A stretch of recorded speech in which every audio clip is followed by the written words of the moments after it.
get started. There's a few more people joining in, but the numbers will no doubt go up over the next couple of minutes. So hello and welcome again.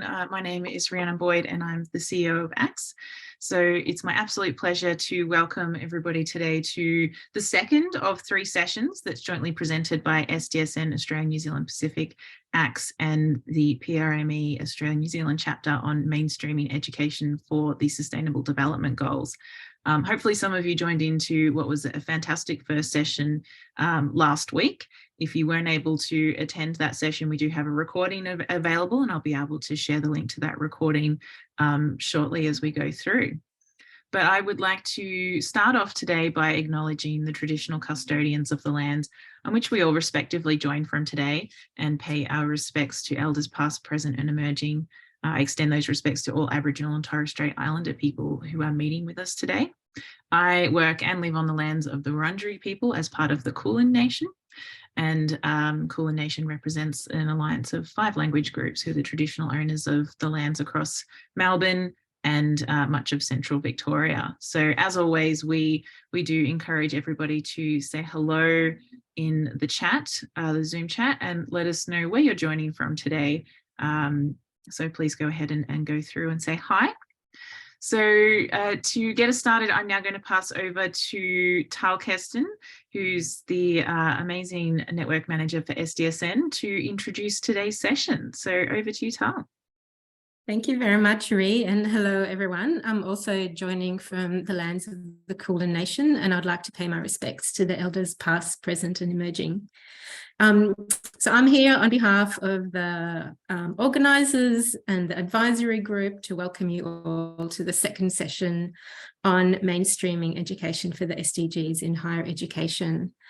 And the ability to address complex societal challenges is relevant to really all higher education students, regardless of what they're studying and what they will be later in life. So today's session will really focus on how to make that happen by integrating education for the SDGs and sustainability and sustainable development into disciplinary courses.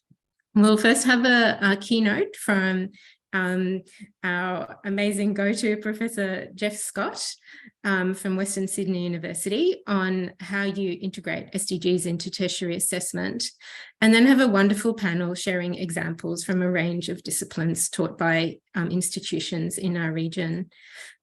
Today's session will be chaired by Professor Usha Iyer-Raniga, who is a Professor of Sustainable Built Environment and a really amazing champion of education for sustainability for many years at RMIT. So I'll turn to her in a minute, but first, as always, we encourage everyone to use the Q&A facility to ask any questions you'd like from the presenters, and also share comments and links and reflections and anything you like in the chat. It's really wonderful to hear from people as we do that. So without further ado, I'd like to pass on the baton to Usha. Thank you.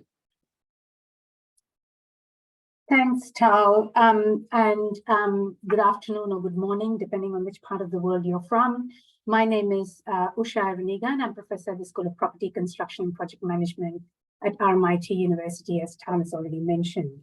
I'm speaking to you today from the lands of the Iyer-Raniga and Iyer-Raniga language groups of the Kulin Nation. On whose unceded lands the business of the university works, and which is where I'm at today. And I'd also like to pay my respects to elders past, present, and emerging. So today's session is about integrating education for SDGs into disciplinary courses, and we have a fantastic panel of people that I'll introduce you to in a minute. But firstly, I'd like to introduce Professor Geoff Scott, who is Emeritus Professor of Higher Education and Sustainability at Western Sydney University. So just a little bit about introduction to Professor Scott. From 2004 to 2012, Professor Scott was Pro-Vice Chancellor Quality and Exec Director of Sustainability at Western Sydney University. And during this time, he led a range of successful external quality audits and established the UN-endorsed Regional Centre of Expertise in Education for Sustainable Development at WSU. In 2022, Times Higher Education Impact Rankings and Sustainability in higher education ranked WSU as the first in the world. Currently, Professor Scott is working with universities and colleges in Europe, UK, East Asia, Australia, and New Zealand on how best can we embed the UN SDG goals into the curriculum.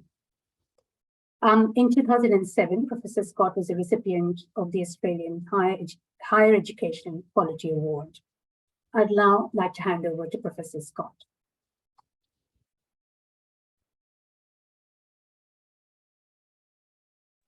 Scott, please. There we go. That's it. I always forget. I'm speaking to you from the lands of the Gadigal people of the Eora Nation here in Pyrmont in Sydney. And again, I'd like to pay my respects to elders past and present and any people, Aboriginal Torres Strait Islander folk who are with us today. What I'm going to talk about for 10 minutes is basically the outcomes of a project that I was hired by the government to look at back in 2014. It lasted for 3 years. And it was, the focus of it was, are we developing graduates for the last 50 years or the next 50 years? And what came out of that whole process was a website called Flip Curric. And there's a paper that I've given to Tal, which he's already put up on the website, which you can get these links to if you're interested in them.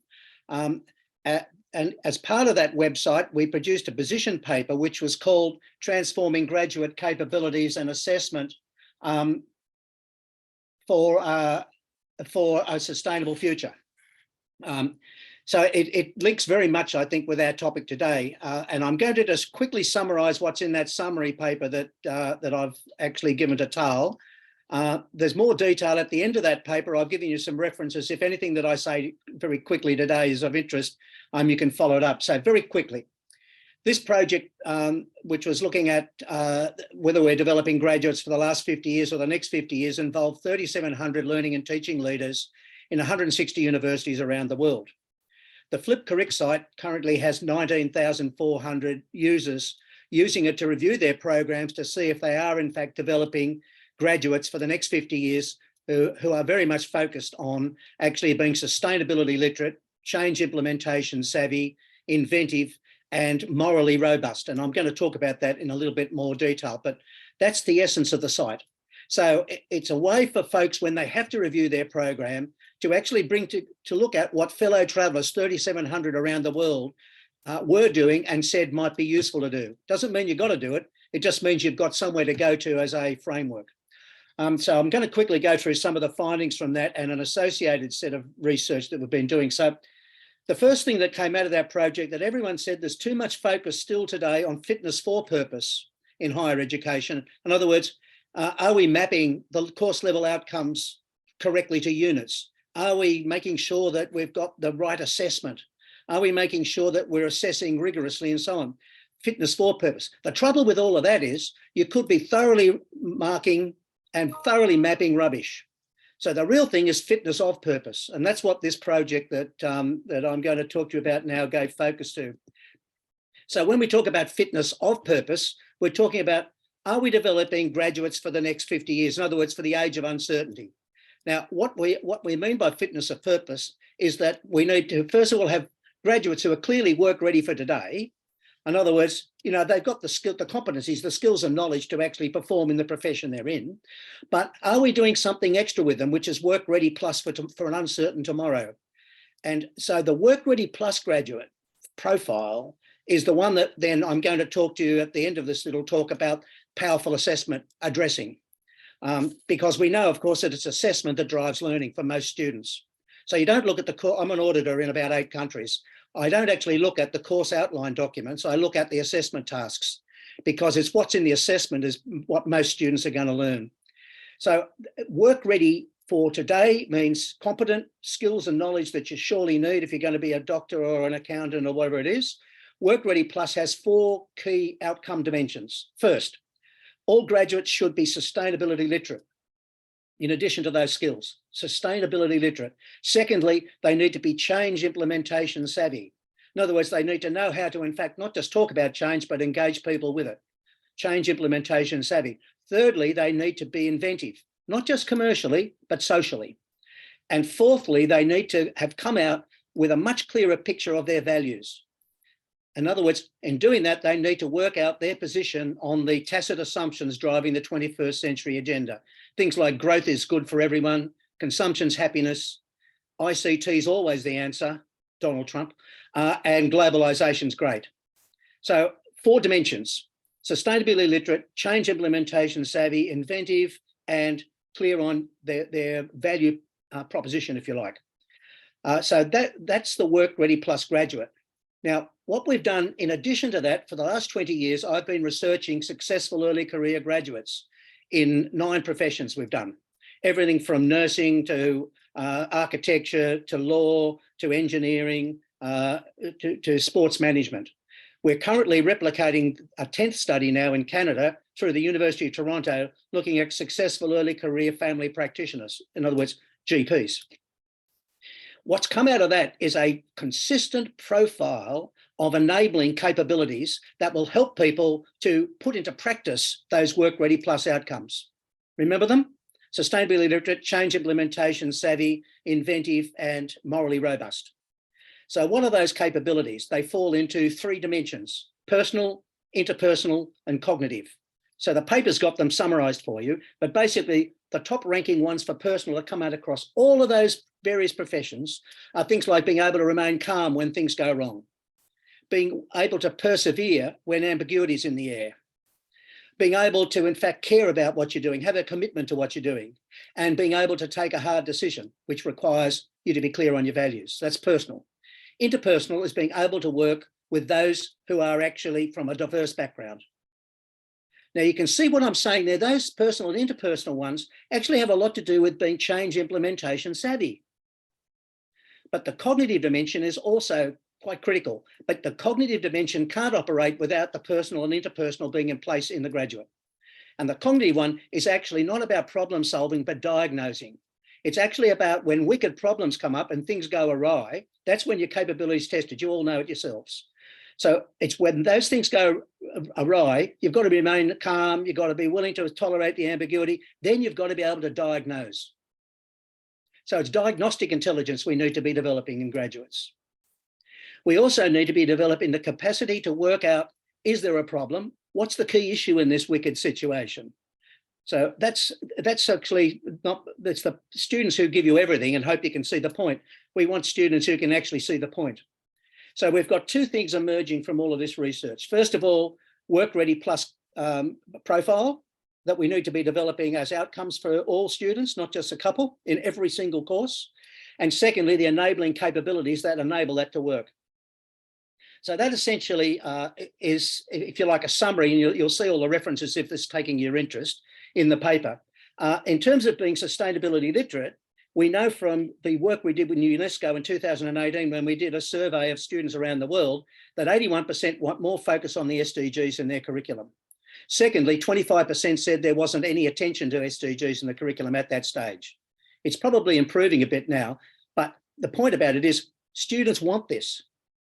So that's the sustainability literate thing. If you look then at the tacit assumptions that I mentioned, right? Growth is good, consumption's happiness, ICT's the answer, and globalization's great. If you look at students intentionally looking at that in their assessment and in their learning at university, then they need a framework.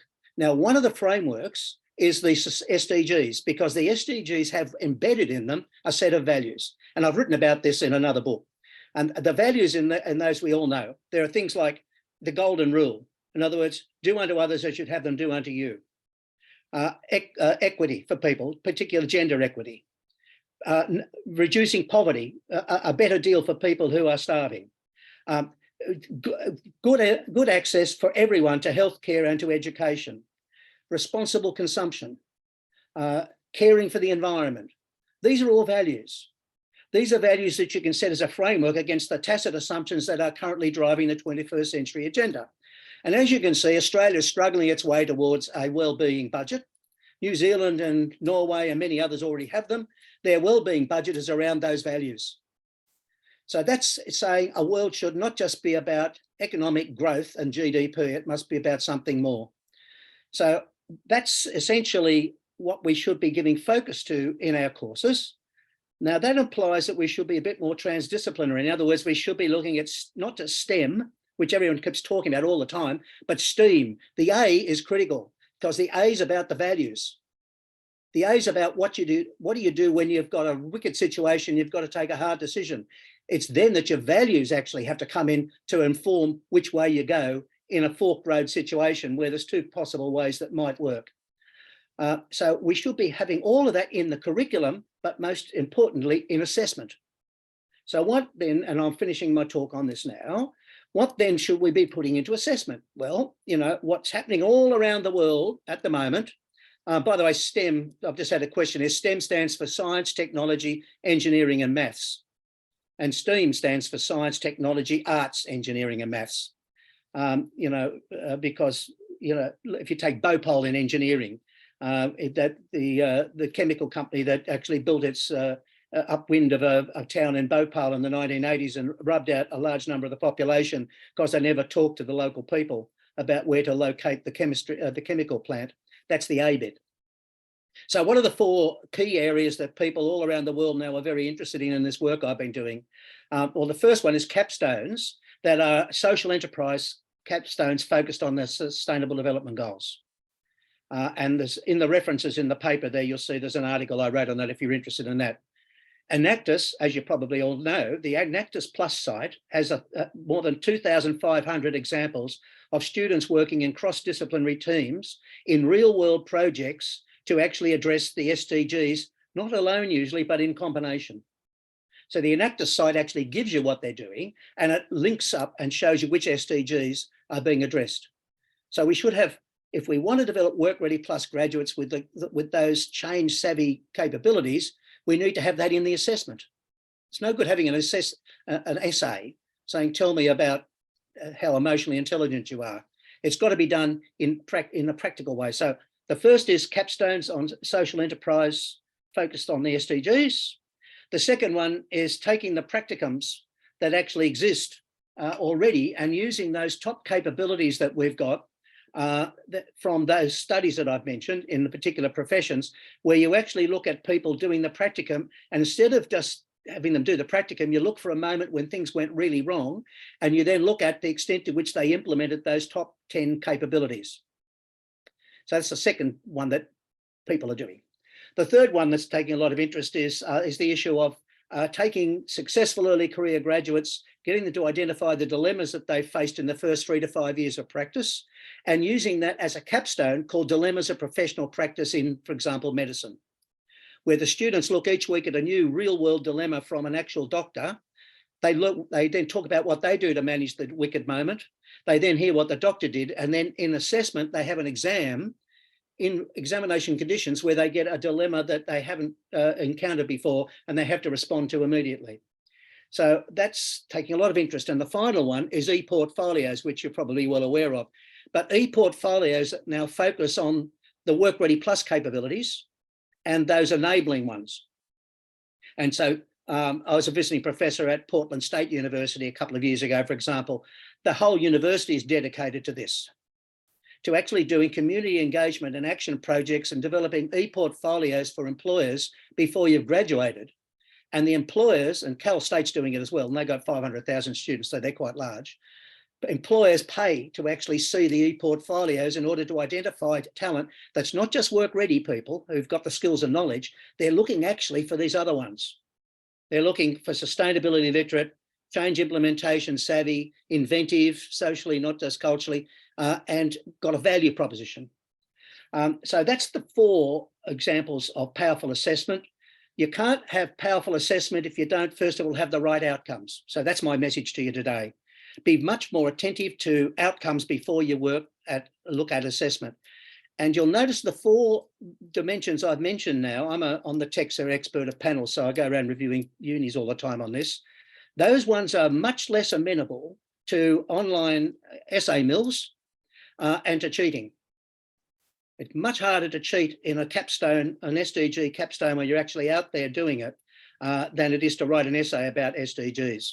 So you get a little extra bonus, if you like, at looking at this philosophy of building the SDGs into the curriculum and assessment. in that you're actually also looking at, if you like, assessment tasks that are slightly less amenable, if you like, to the current wave of folks that are actually engaging in the services of online essay mills. And that's my message, really, guys.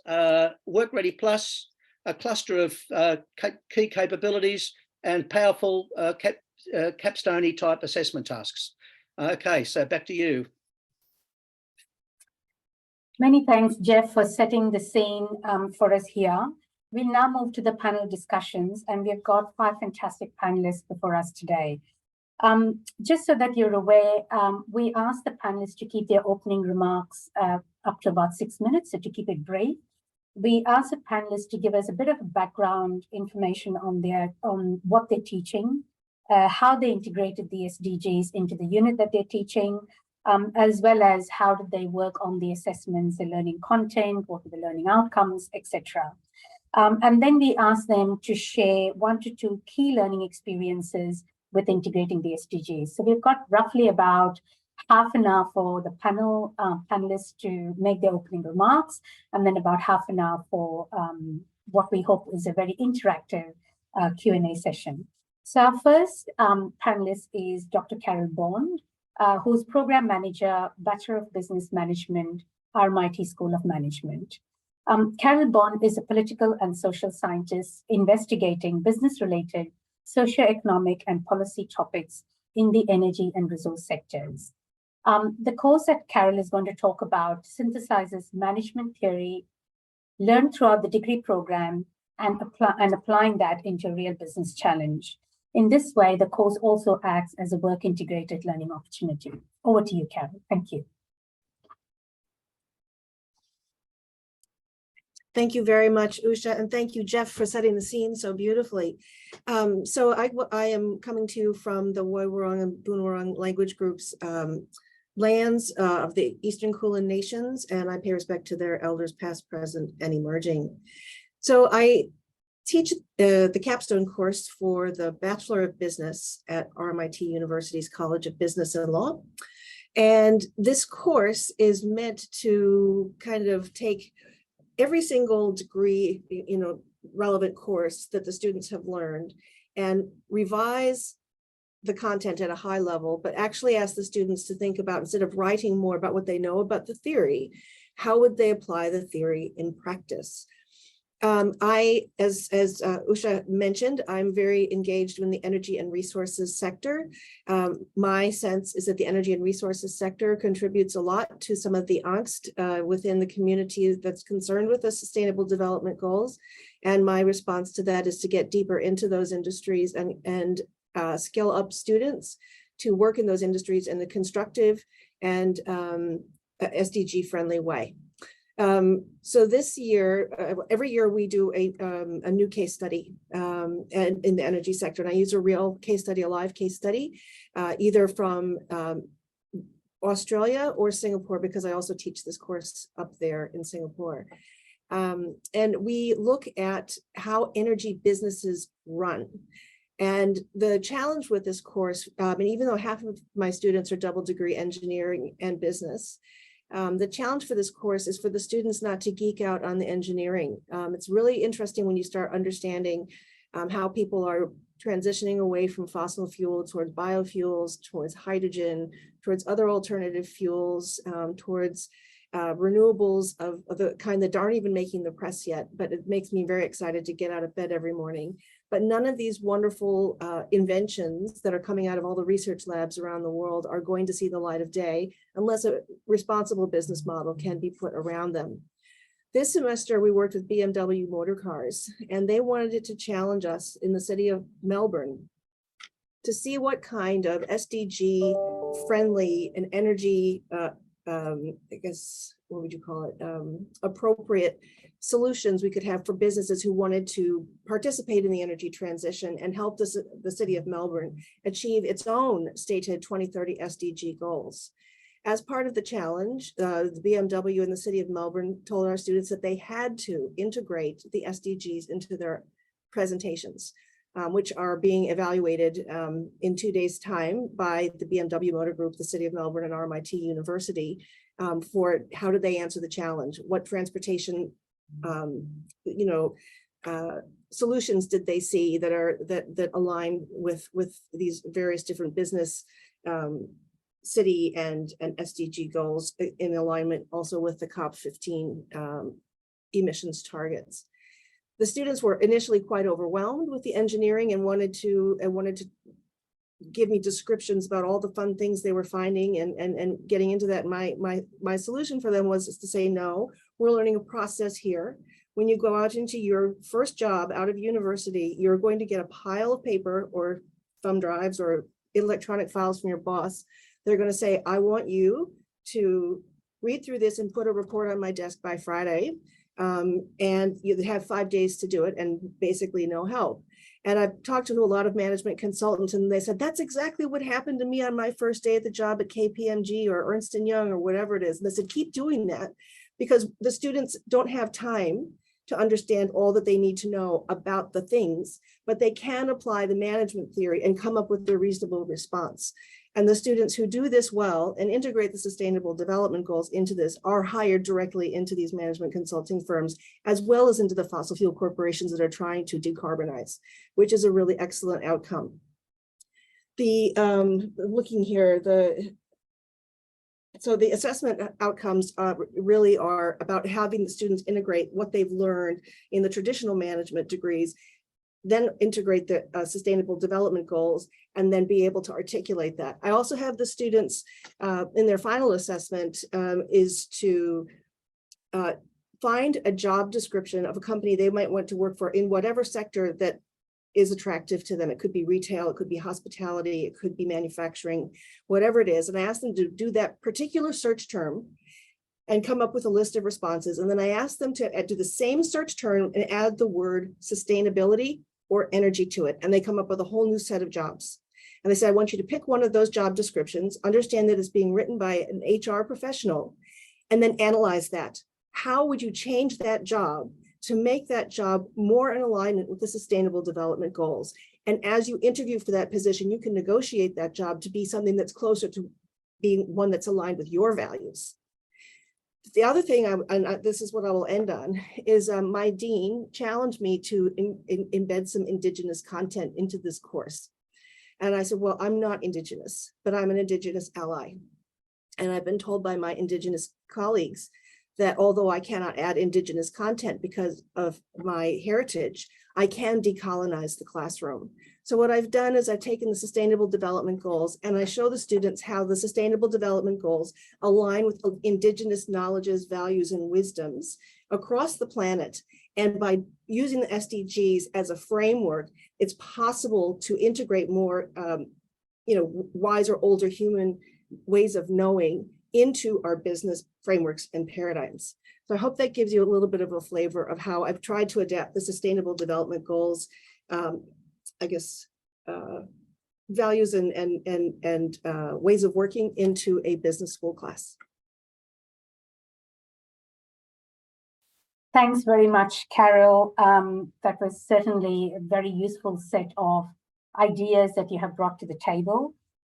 Just as a reminder to our audience that if you have any questions, please remember to use the Q&A so that we can start collating some of your questions as we move into the panel discussion. So thanks again, Carol. Our next speaker or panelist is Associate Professor Curtin Moro from Bond University, and he's the Science and Scholarship Domain Lead in the Medicine Program, Faculty of Sciences and Medicine. His educational research interest revolves maximizing the provision of hands-on activities coupled with gamification and online content to assist university students to make the most of their learning within the classroom. And they've been conducting research into finding effective ways to integrate planetary health and the SDGs across both medical and biomedical science curricula. And so Curtin is going to talk about the course that they have been working on. So I'll, without further ado, hand you over to Curtin. Thanks, Curtin. Thank you very much. I had some slides. It doesn't actually seem to be working, which is okay. I can just talk through them. which is fine. We can't share screen.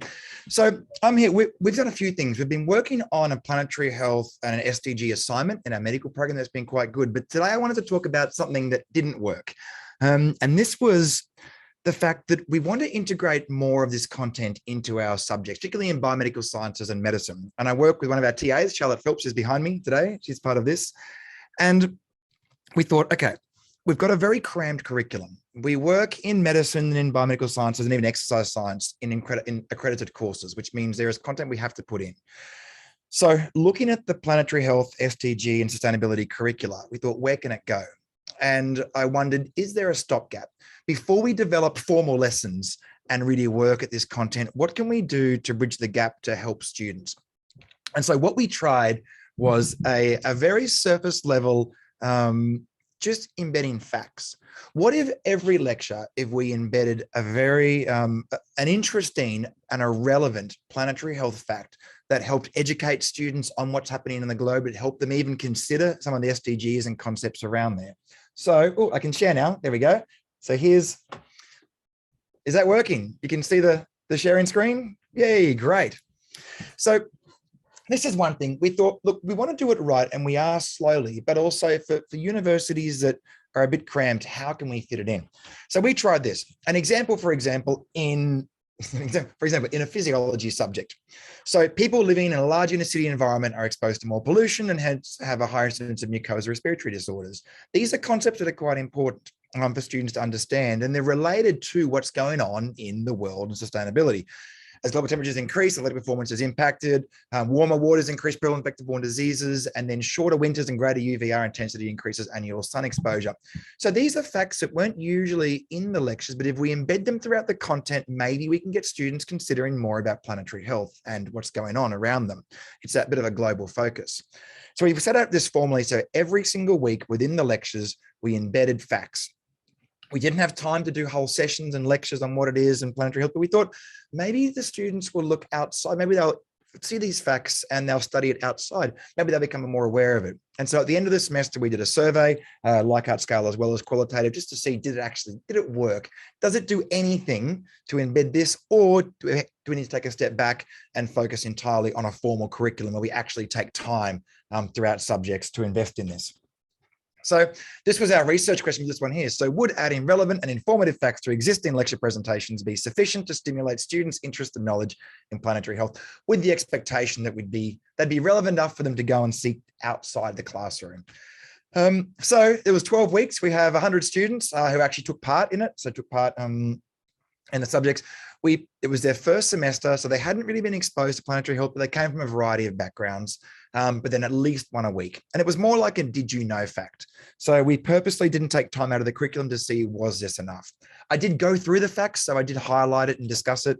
I can even have a little, here we go. Yep. So I did highlight the facts and I read through them, but didn't really go any further into how they mattered, just for a bit.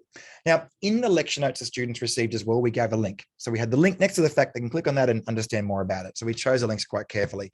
Here's an example here. The fact that MRI scans revolve injection of contrast agents. So these are things like a lot of our in medicine, a lot of our tests do have an environmental impact. They have an economic impact, environmental impact, a lot of pollution as well. So things like that. Choose wisely see there's a need to scan if a scan is necessary to provide collection and waste options for urination. So just being aware of the outcomes, not just the scan, but also be aware of what happens after that. As well as that, things like pharmaceuticals, going through that, how, in order to take pharmaceuticals, there is a cost to the environment, not just the waste, but also delivery and packaging and other things. So there's a lot going on that was directly relevant to the course. So we had 44 students out of the 100 provide us with their responses. They did enjoy it. They thought the curriculum was welcome. They thought it was relevant. However, at the end of the semester, they couldn't really give us a proper definition of planetary health. Only 8 of this 100 students went outside the class and followed up on the facts, which means only 8 admitted to actually clicking the link and reading it. 15 students said their actions, behaviors, or thoughts changed, but that might just be because of the relevance of what they're learning as well. So realistically, did it work? No. It wasn't enough. There's no stopgap. There's no quick way we can embed planetary health and have students understanding about some of the concepts surrounding SDGs. We've done it separately as well in later semesters, but we found that, it's interesting. The facts are appreciated. It's nice, but it's just not enough. you still need that formal instruction. They don't grasp the intricate relationships such as that, the interrelationships between the planet and physiology and their health and what it's doing. It's great to be aware that if you live in an inner city now, there is more pollution, so mucosa will be more presentable at hospitals and things like that for their career, but they don't really grasp it. So some time really has to be taken out of the curriculum if we want to do this properly. So we learned a lot from it. It wasn't a failed experiment, but we learned a lot. And yeah, there's no sort of easy way to get around it. We've published a little bit of this. We've published this here, the fact that, the findings and their comments in a paper. And we've also done the opposite later on. We've actually designed an assignment around SDG 13 and other ones as well. So thank you very much. I hope that was useful. Thanks very much, Christian. That's a good way of bringing in, another way of looking at the issue. And it just reminded me very much of what my students usually ask me when I used to teach, which is what is the minimum I need to do to pass? So this is clear evidence stating that if you don't engage with the students directly in assessments that Geoff talked about earlier, they're probably going to miss a key part of the learning and the learning outcomes that we're looking at. So thanks again, Luke. Our next, thanks again, Christian. Our next speaker is Luke Butcher, who is a senior lecturer at the School of Management and Marketing at Curtin University. And he's going to talk about integrating SDGs into postgraduate integrated marketing communications unit.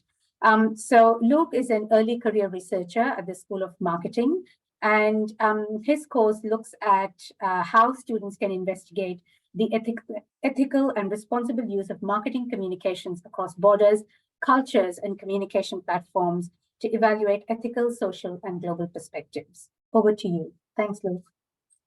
Thanks very much. Hopefully everyone can hear me coming through okay. Can I get a quick thumbs up just so I know? I'm in a new room at the moment. Coming through okay, great.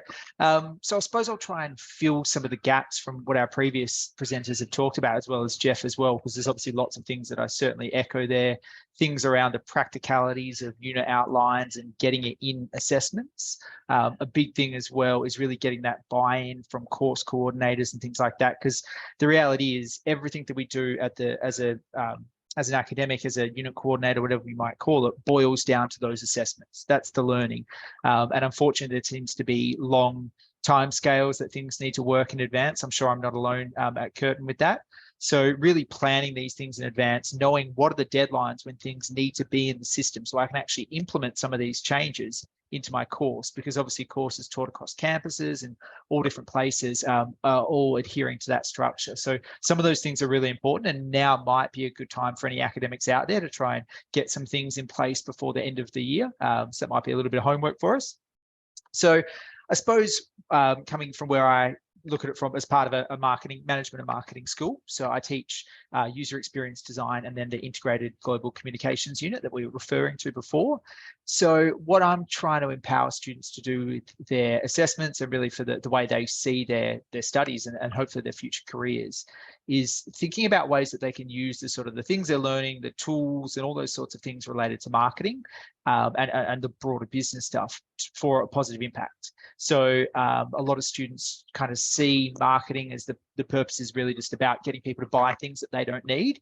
So it's really trying to get them to understand that marketing's an applied discipline that's applied to every, well, most, if not every business. Obviously charities and not-for-profit organizations and NGOs, as well as the government, as well as the private sector, all have marketing departments and implement those sorts of things. So getting them to think about perhaps some of the opportunities they can focus their careers towards and getting them to really think about some of these causes and movements that they can become a part of and contribute to. And often that starts, and I always say to students, a really great place to get that experience initially is with your local sporting club, with your family or friends business, with a church group or a charity or somewhere that you can kind of get your hands dirty and even implement some of the things that we're doing in class that relates to some of the SDG things, but in a way where you can probably fall with a bit of a safety net as well. So what I do in this unit is really trying to get them to focus on building up towards their practical skills. So a lot of the things I'm doing in there, which sort of fit within my own personal perspectives, are critiquing the role of social media, particularly for students, because generally they're quite young people, heavy users of social media, particularly in a personal sense, less so in a professional sense, and making them aware of the way in which social media is designed to perhaps do certain things to them and hijack their attention, and the impact that has on certain business models and all those sorts of things. So I certainly, kind of use my captive audience to put a few of those critiques in there, but hopefully that then sets them up as well to really start to see the role of business and the role in which we play and how we as businesses use the different tools that we have. So something that I suppose is a little bit unique to the unit in terms of how I go about it is related to the assessments. So for my first assessment in the integrated global communications unit, I get students I want them to do a data-driven analysis and use that to inform how the business or an organization should go about marketing. So as part of that, I get them to select a particular business they want to focus on, an organization, and then from there, I have to align that to a particular SDG that they think is relevant or something that organization could contribute to. And then from there, I get them to do the bit they all love, which is go into the analysis of the Human Development Index data, as well as the World Happiness Report and some other data sets that they have to download from the internet. And I kind of teach them how to go through it, and we go through doing the analysis in Excel or potentially other programs, and really start to look at these results and do comparisons and analysis across different global markets, across different variables, and start to say, hey, if I'm this business, a global business, looking to impact this particular SDG in this particular country based upon this data, how would I go about doing that? And what opportunities does that present in terms of how do I go about developing campaigns and communicating in that way?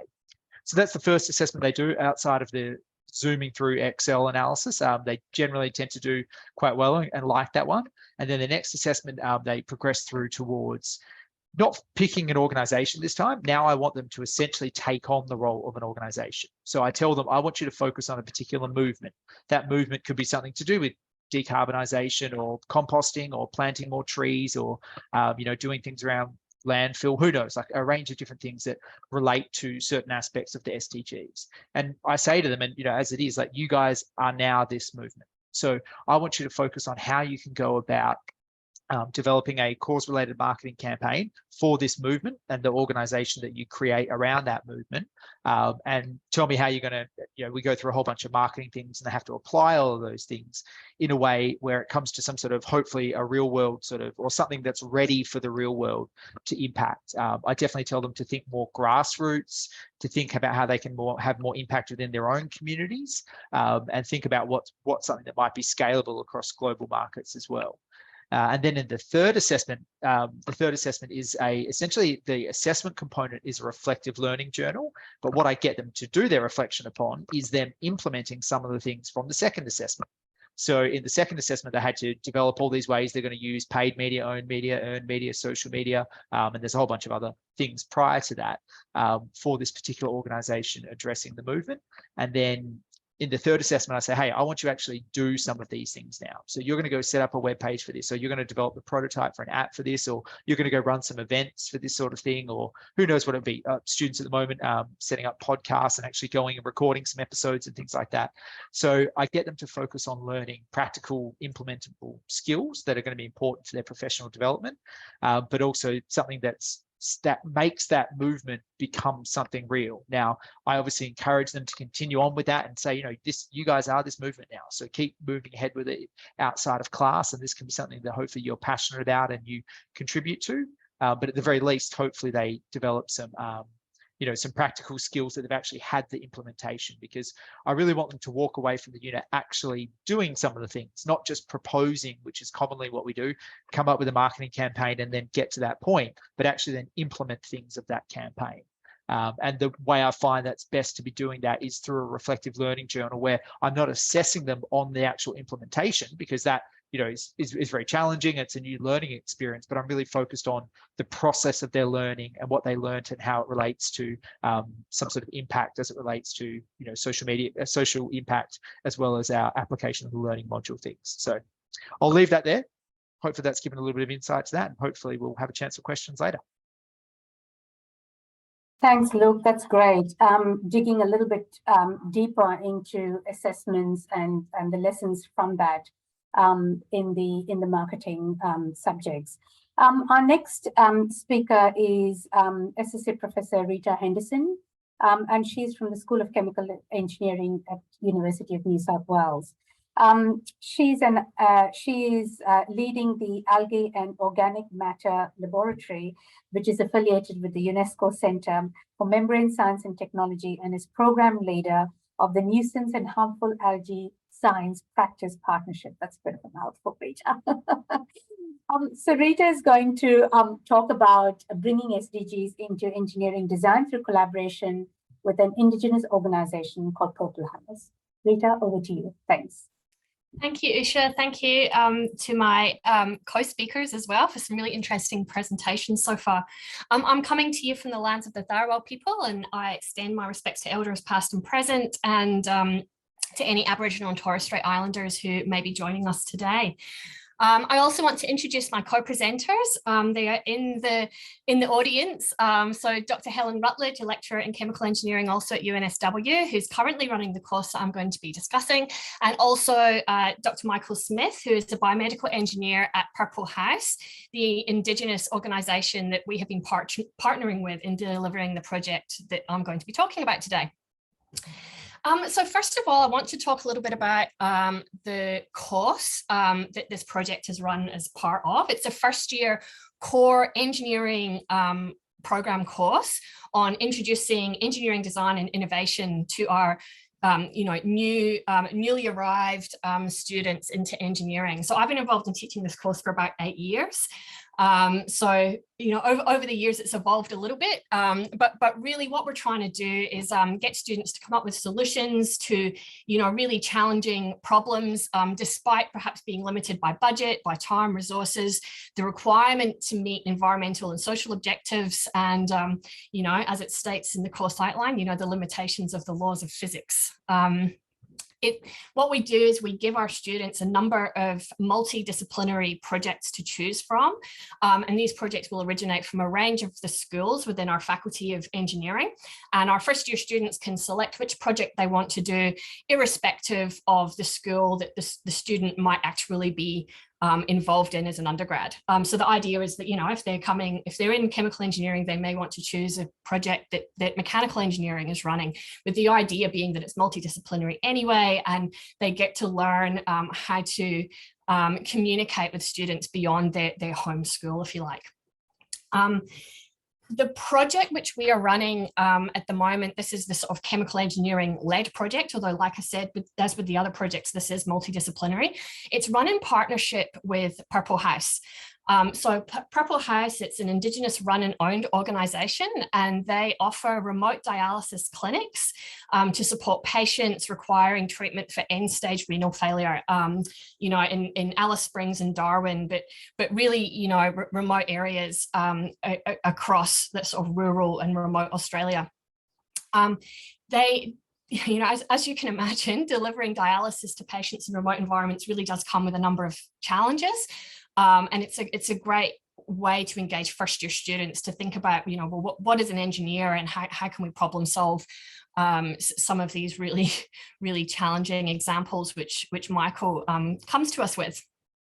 Just to give you an example of what happens, so that dialysis treatment that the patients receive requires a continuous stream of ultra pure water, so very, very, very clean water.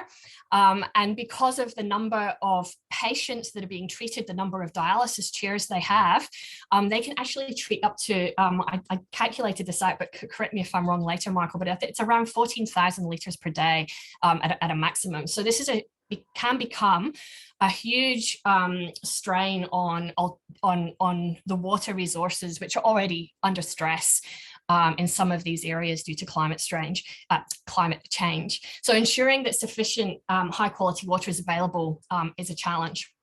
So the projects that we look at, and the students will have a sort of selection that they can choose from within that overarching theme, are around how to, recycle and reuse water to produce, this very ultra clean water that's needed for dialysis, to minimize some of the strain on the environmental, on the water that the communities will have access to there. So as a result of this, the project is directly aligned with SDG 3, the good health and well-being, because of course we are providing dialysis treatment for patients with chronic kidney disease. it means that while waiting for a kidney transplant, patients who may require up to 3 dialysis sessions don't have to leave their community to travel for treatment. And of course, there's also SDG 6, clean water and sanitation. So, we're looking at how to reduce the water consumed by dialysis systems. So we sort of raise awareness through this project. We try and raise awareness of these SDGs. We do that in a number of ways. We start off at the very beginning when we pitch this project, because in week 1, of course, the students don't know which project they're going to choose, and we get up and we, explain, the challenge that they have. And there's a whole range of different ones, but we really talk about that their contribution here is to try and contribute to solving a real world problem that is linked to the SDGs. We give them all the information, and once they've selected their project, they'll get some more information about that. And then we also have Michael coming to give a guest lecture to contextualize that problem and give some direct examples of the challenges that they're facing as Purple House. In terms of assessment, we've been talking a lot about assessment. We are limited in terms of the linking assessment directly to SDGs, because this is part of a broader overarching project. But within that project, we do have some leeway, and we take full advantage of that.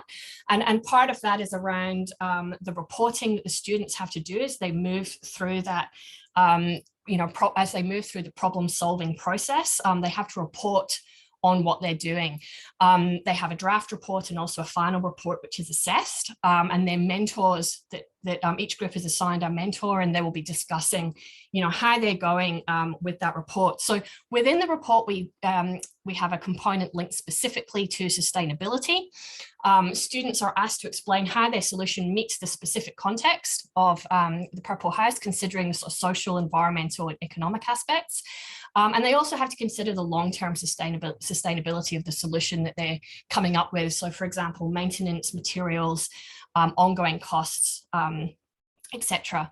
And sustainability is also a criterion by which their final report and final pitch is assessed. We are lucky enough, the Purple House, engage really well with this project and actually come along to the final pitch to provide feedback to the students and have a look at some of the solutions that the students are suggesting. When we come to the end as well, because these are only first-year students, we do use this opportunity to try and engage them a little bit more in some other activities that they can participate in throughout their degree program, to keep them engaged with their sustainable development goals. So, for example, we'll have vertically integrated projects, there's humanitarian engineering courses, industrial training that they can, and we let them know of those opportunities. I guess just to finish up with, in terms of the key learnings that we were asked to talk about, what I've really noticed is that when dealing with these real world challenges that are linked to the SDGs, there's massive opportunities to expose students to these really complex, diverse, and multidisciplinary challenges that come with the SDGs that can only really be solved by really strong teamwork. Thinking ethically and morally, and with a lot of attention to equity and diversity, which they may not get in some other projects, and also to be really creative with that. And I think I've really observed that over time this has really led to increased student engagement, which has been a real pleasure, and I guess one reason why we continue to run the project in this way. And that's all I want to say at this point. Thanks. Thanks very much, Rita. Very interesting. You've got a challenge with the first year students, and integrating, I think, is actually very critical. If you do it at the first year, it's something that they can try and build on, and the teachers can try and build on in the years of the engineering program. So thanks once again. And I've noted that we've got some questions coming in through the Q&A chat, which is great. So keep them coming, please. And last but not the least, our final panelist for an introduction to the topic itself is SSA Professor Arun Basu from the University of Canterbury. Arun's primary research includes clinical medicine, education, environmental health, epidemiology, health services research, IT, and interdisciplinary research related to these disciplines. Arun's going to talk about the course SDGs and climate change, or in New Zealand, as they call it, paper teaching module in environmental and occupational health. So this is for both undergraduate and postgraduate students, but you'll hear more about this from Arun. Over to you, Arun. Thanks. Thank you, Usha. My name is Arindam Basu, and I'm from University of Canterbury in New Zealand, as we say in Maori. Ko Arindam Basu Toku Ingoa. I am from Canterbury, Christchurch. The course that I teach, they're both undergraduate and postgraduate. This is an environmental health course. And the undergraduate, it's called environmental health, and the same name for the postgraduate course. And as you may understand, that being an environmental health course as such, sustainability development goals are kind of baked into the DNA of these courses. So we cannot really divorce it from anything else. It's kind of part of everything.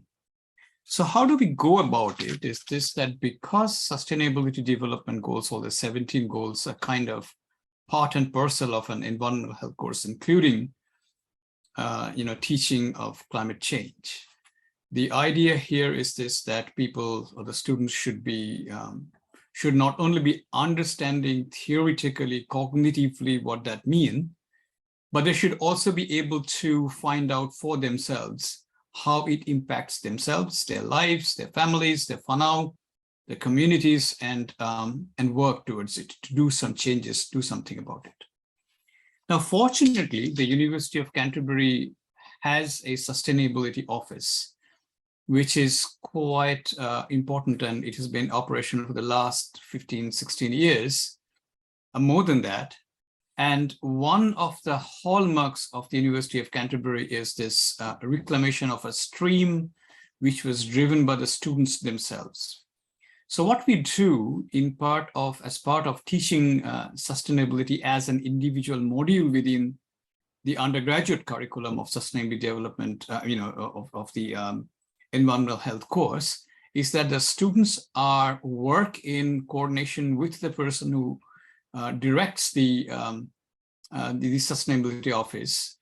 He takes them on a tour of the community garden.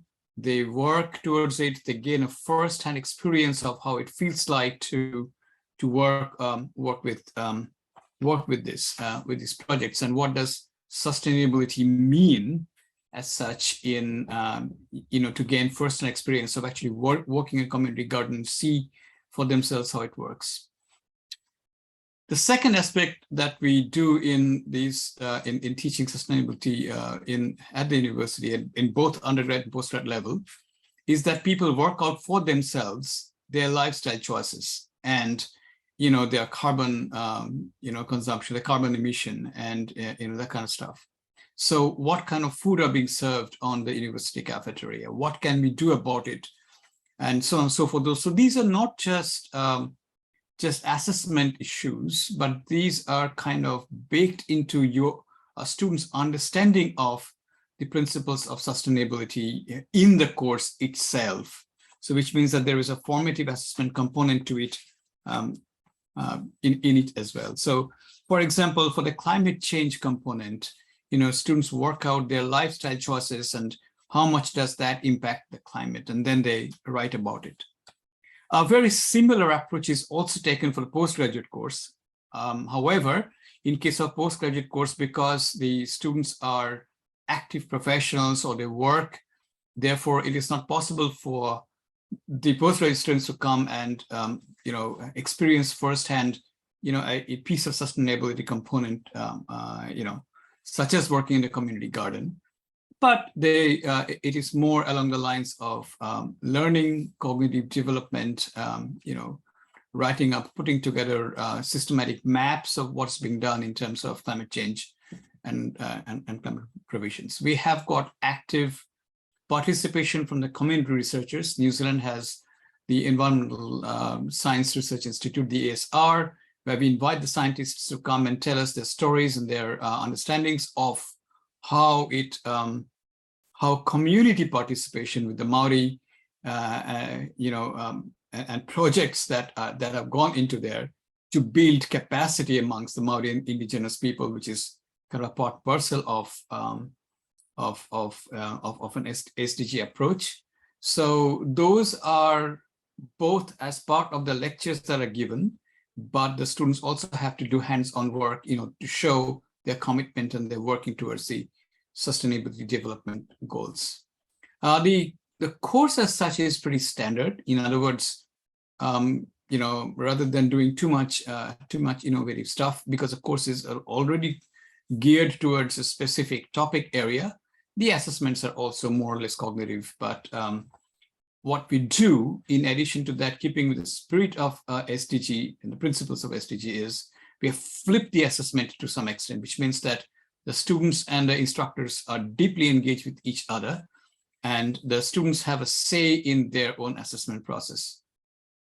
So we call that more or less an approach of critical digital pedagogy, where the critical pedagogical approach is taken so that the students and the instructors, they take an equal part in understanding each other's position when the markings are given. So, so in a nutshell, the approach that we have taken towards fostering and embedding sustainability development goals in our curricula in general, but also specifically in the environmental health, is that we have got deep link with the various, each of these SDG principles. Students work out for themselves, and experiential learning and and assessments are also geared towards that. So that's where that's how we do our things in terms of assessment, teaching, and demonstration of student competence.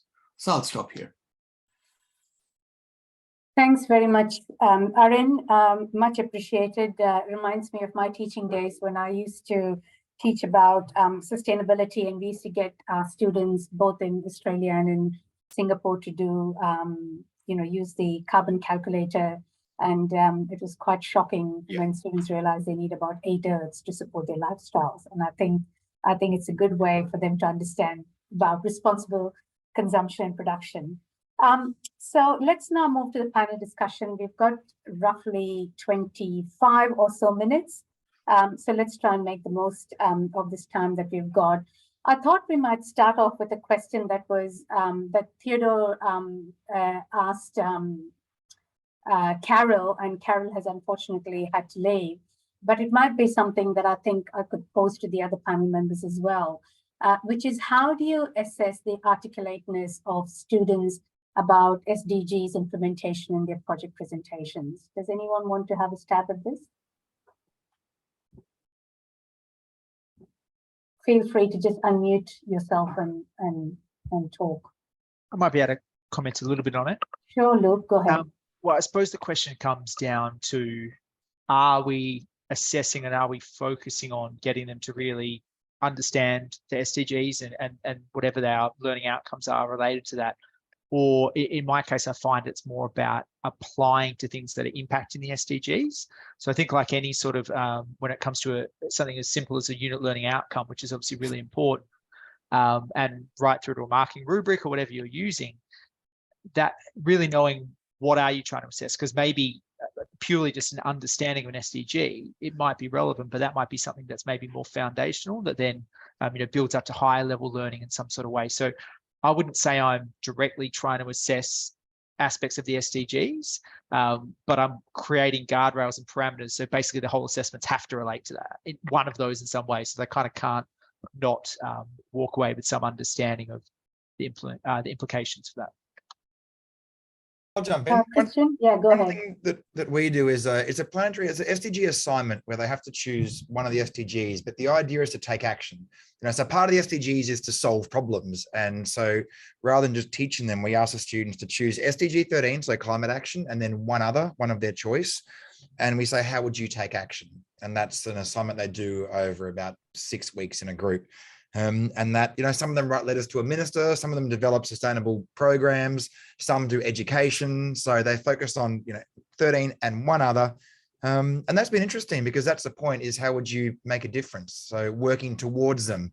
And we assess that as a, just with a rubric for an assignment. So. Yeah. Thanks, Christian. Rita, Arin, did you want to come in?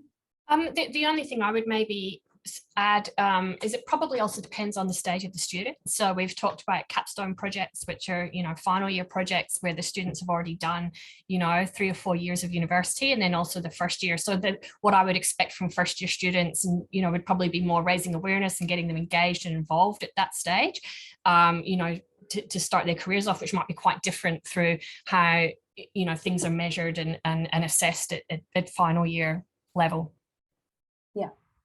Yeah, if I can add to that, in our case, what we do is we ask the students to write a memo to the local counselor, raising awareness about, one of the issues on the SDG and what they have experienced. And that seems to work pretty well, connecting both the students as well as, to the local administration, and it really helps them to see where their learning is contributing towards the overall, seeing the applications in there. And then, we seek input from a wide range of parties. Yeah. Thanks, Erin. I think this sort of takes me to the next, as an extension of this point about assessments. And David has asked a question.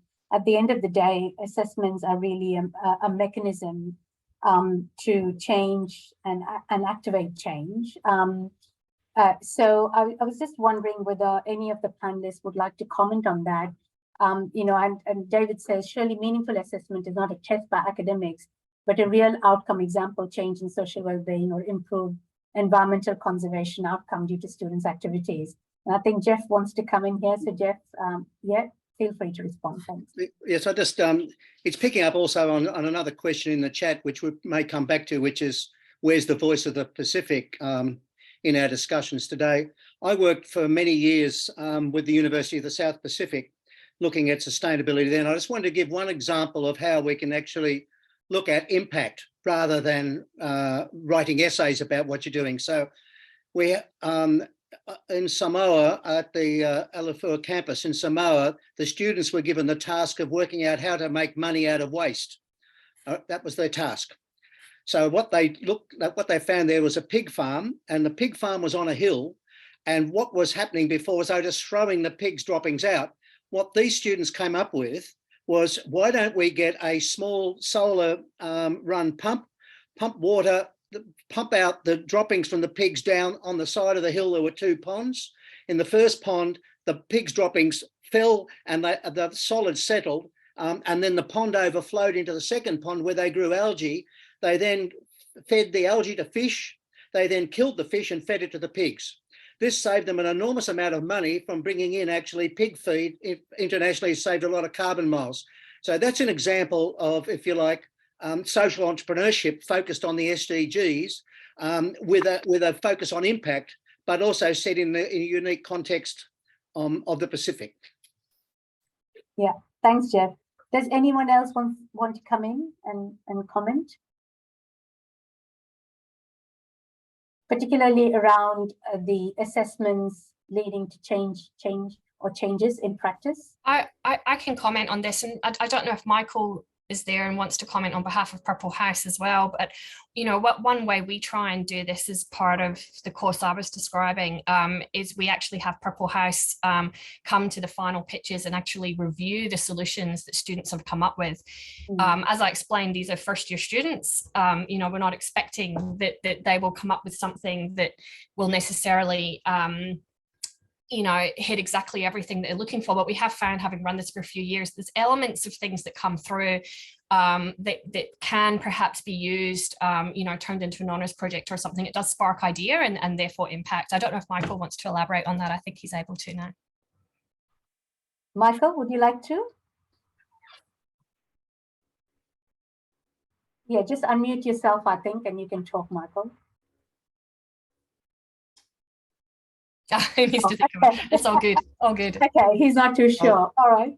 Maybe while you're thinking. I guess I'll add one little thing as well, that from the assessment, so when they do a little presentation as well, similar to what Rita was saying, but we also go the next step, and when students provide something like a letter to a minister, we'll actually go and send it. We'll proofread it first, but in some cases we go and send it, or we help them make the pamphlet online and host it somewhere, just to try and get that next step, that it's not just, this isn't purely theoretical. This is actually you can, particularly in medical programs where clinicians now are called to be advocates for health. And as an advocate for health, you have to be aware of the environment and what it's doing to human health. And so as part of that, like, you can actually make a difference. You can help the world reach these goals, and you're doing it. So, and that's kind of what we're called to do a little bit. So that's been a big part of our curriculum, that, sustainable healthcare, and healthcare has such an impact on the environment. The future doctors really have to be aware of it. And even in some cases be called to be activists for health, to encourage that. So that's a. Thanks, Christian. Luke? Yeah, I just wanted to raise the point that it's really important that we understand where students are with this stuff, because a lot of the time I think they really struggle to understand, like, what can I do in this space? And it does require that sort of personal touch at times, which is hard when you might have tutors that are tutoring for you. If you're a unit coordinator, you can't reach everyone. You might be doing things online as well. And naturally there'll be some students that are just apathetic, but it does sometimes take that investment of time. And I think students learn a lot from hearing what other students are experiencing. So it doesn't always have to be one-on-one, but whether that's in class time or it's outside of class or after class, just kind of sculpting that early idea with students and just having that back and forth is really important, I've found, because otherwise students either go extremely conventional or they just kind of get overwhelmed by something, and perhaps sometimes they bite off a little bit more than they can chew as well. So that's an important part of having that personal touch and that relationship with students to sort of get on top of them. I don't do it perfectly, certainly. There's always a few students that unfortunately slip through the cracks, but even if it's just that follow-up email, I haven't heard from you about this. I want you to shoot me an email or have a chat about, what are you thinking with this? Because, yeah, and they've got other units on, they've got other things in life. Sometimes it can be quite challenging. So. Thanks, Luke. Arun, did you want to make any comment? No, not at this time anything specific that can add to the discussion. It's really very interesting to hear what everyone else says. Yeah, thanks, Arun. I think Michael has thought of something. So Michael, we'd like to go to you. Hi, everybody. I was just thinking a little bit about the assessment factor. If I think of traditional education, where I guess if you have a bunch of knowledge that you're hoping that students will absorb, and when you ask them assessment questions or give them an assessment essay topic, as an assessor, you can more or less expect students to try and get the answer, but you already know the answer. And so there's a sense that you're measuring their knowledge against, I guess, a known answer or a best guess kind of thing. So the work that we've been doing with UNSW is such that we have real problems, and they're real problems. They're happening today. And so it gives the problems to a student and a team of students and several problems to several teams. When they come back with their projects and their reports, it's a real attempt at a real solution to a real problem. And there's no way around it. Like, it either is going to help or it doesn't.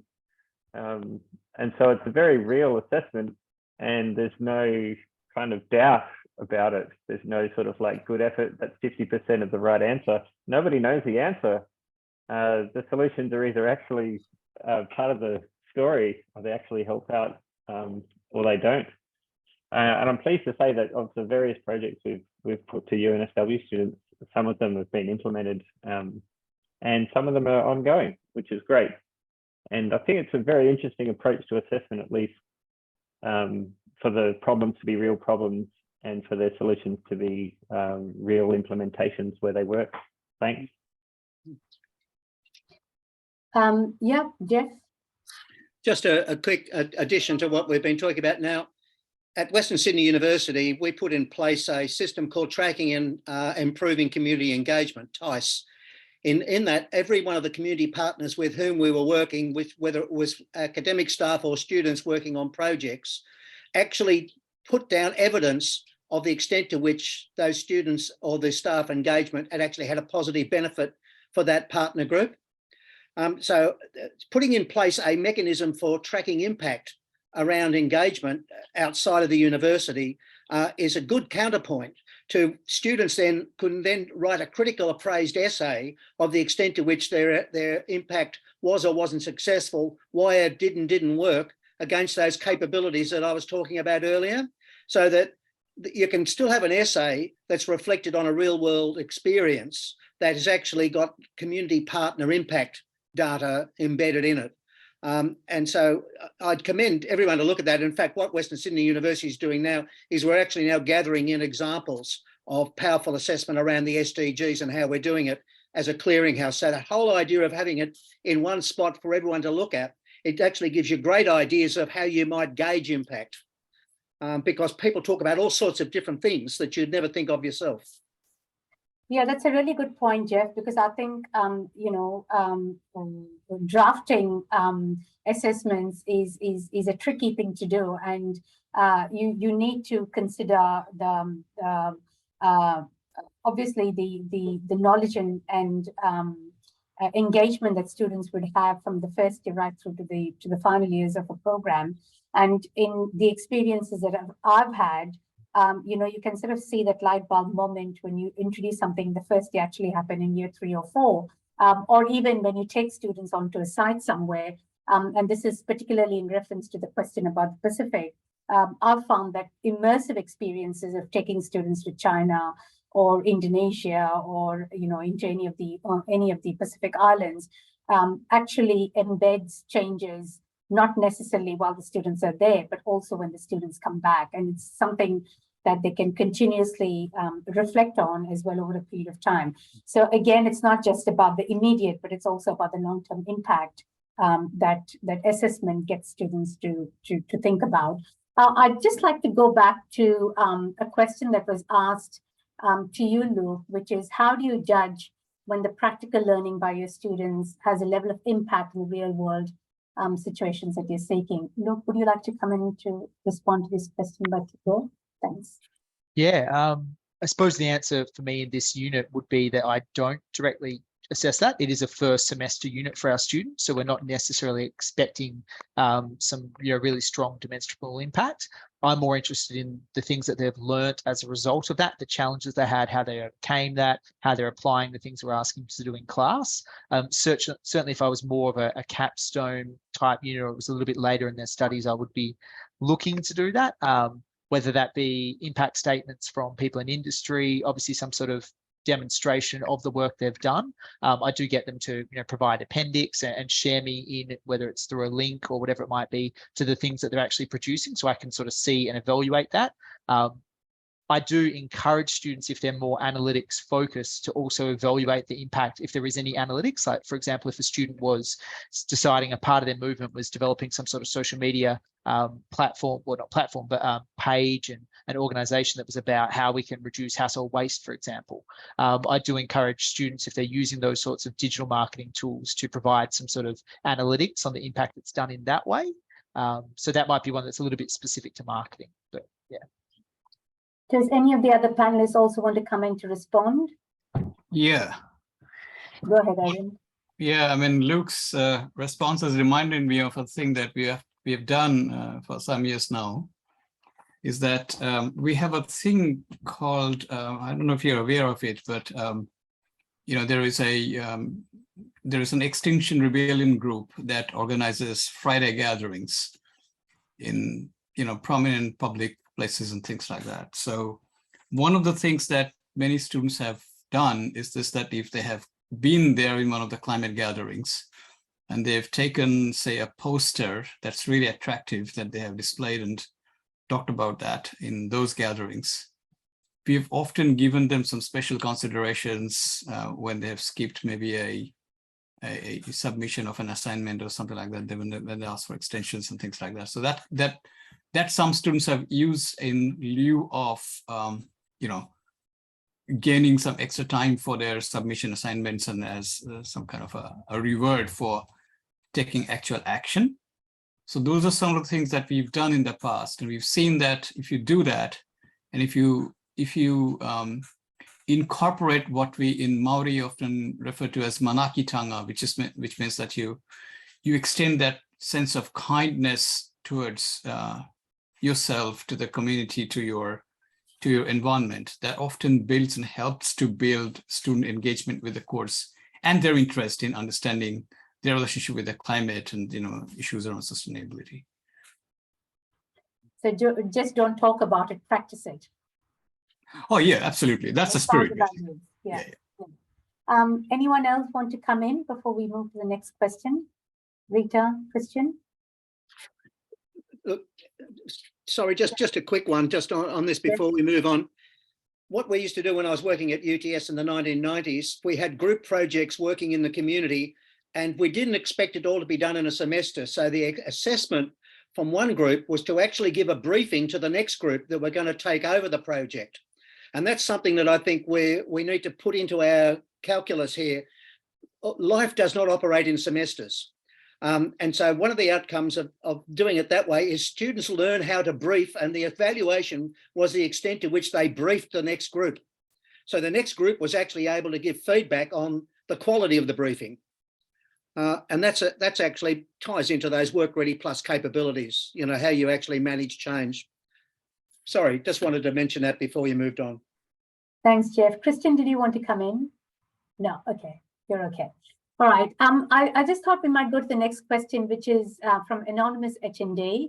What are some activities that you give to final year students that you teach for research reports aligning the SDGs? And really my immediate response to this question is, why just final year students? You know, you really need to start from the first year. But I'm just wondering if any other panelists would like to respond to this question.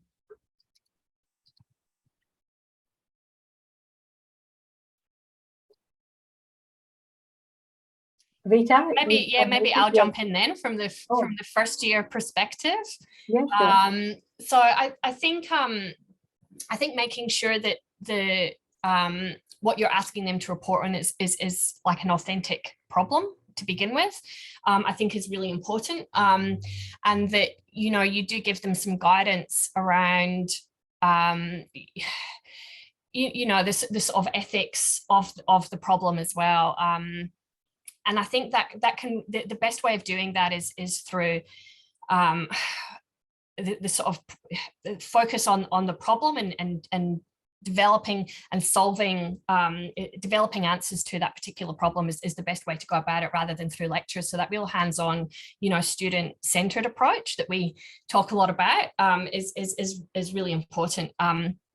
So having students work in teams, preferably, so they can bounce ideas off each other, so that they work collectively. I ideally, you know, my key thing for this is really making it as multidisciplinary as possible, so that students are having to engage across boundaries that they may not otherwise be able to do in a traditional, you know, one semester or one term course, I think is really important as well.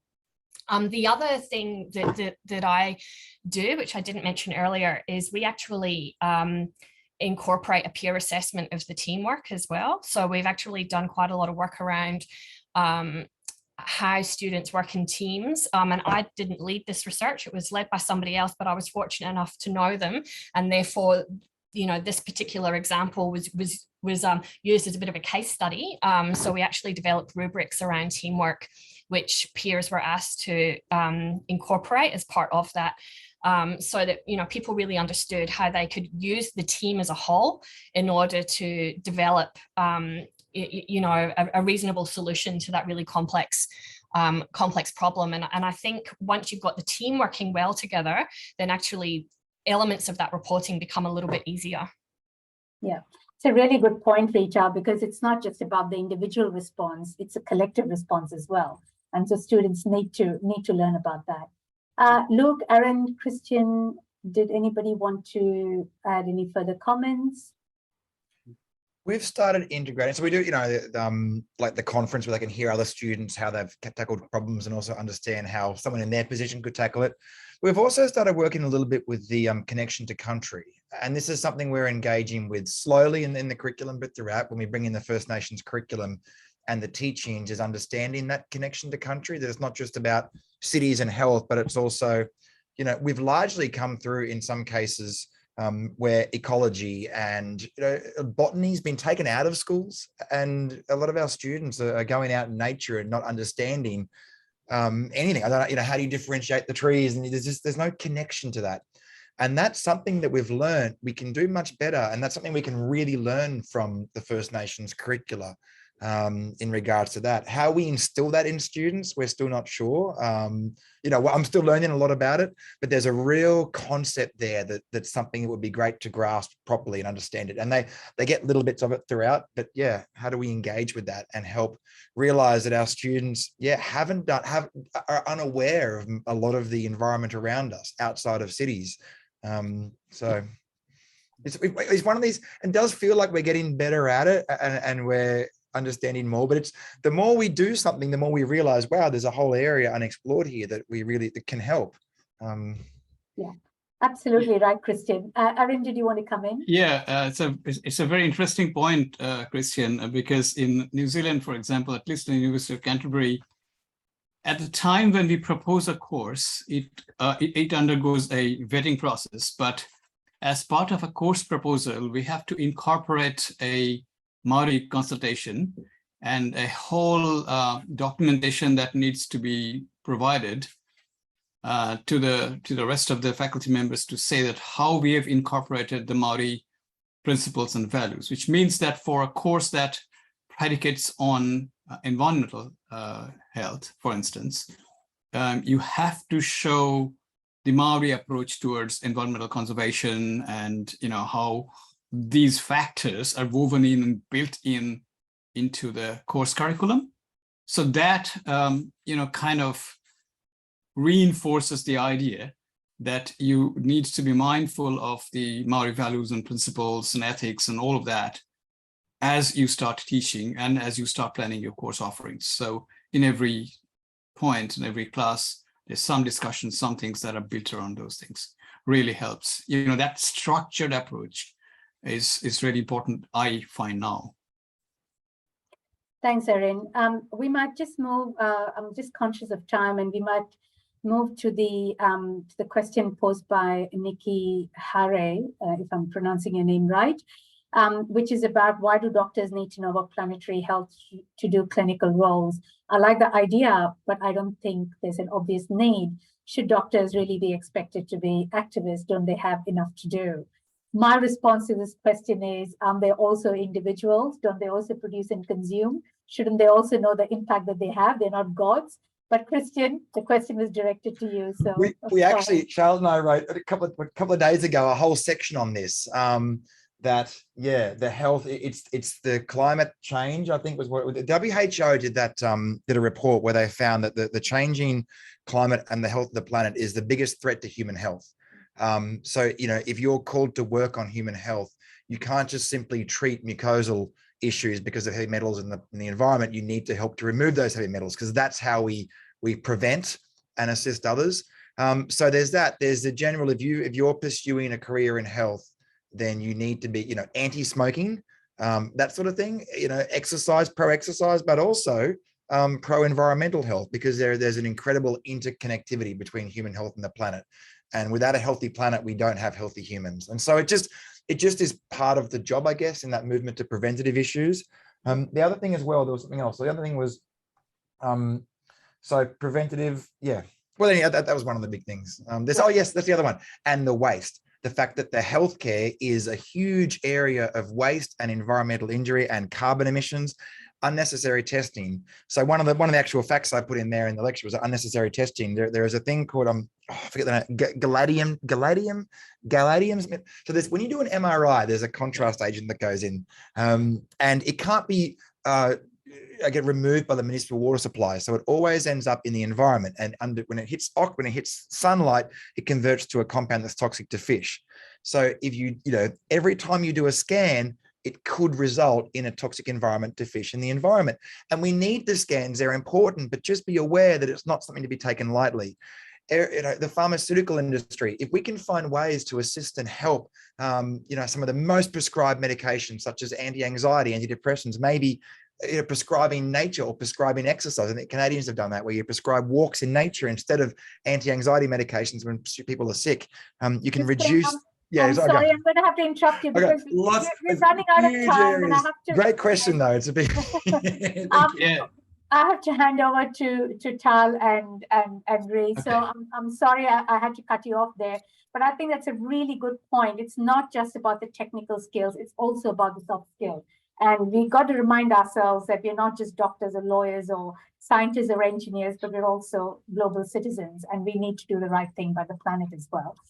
So with that, I'm sorry to cut you off there, but thank you very much to all our panelists, and I'll hand you back over to Tal. Thanks, Tal.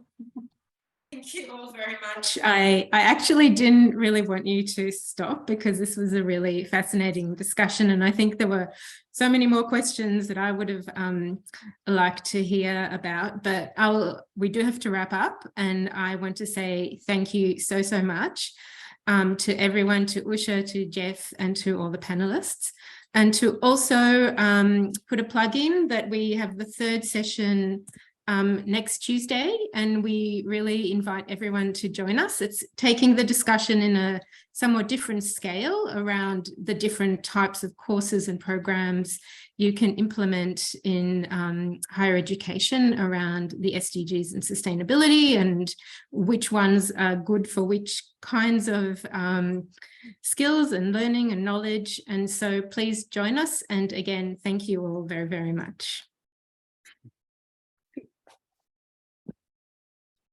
That's it.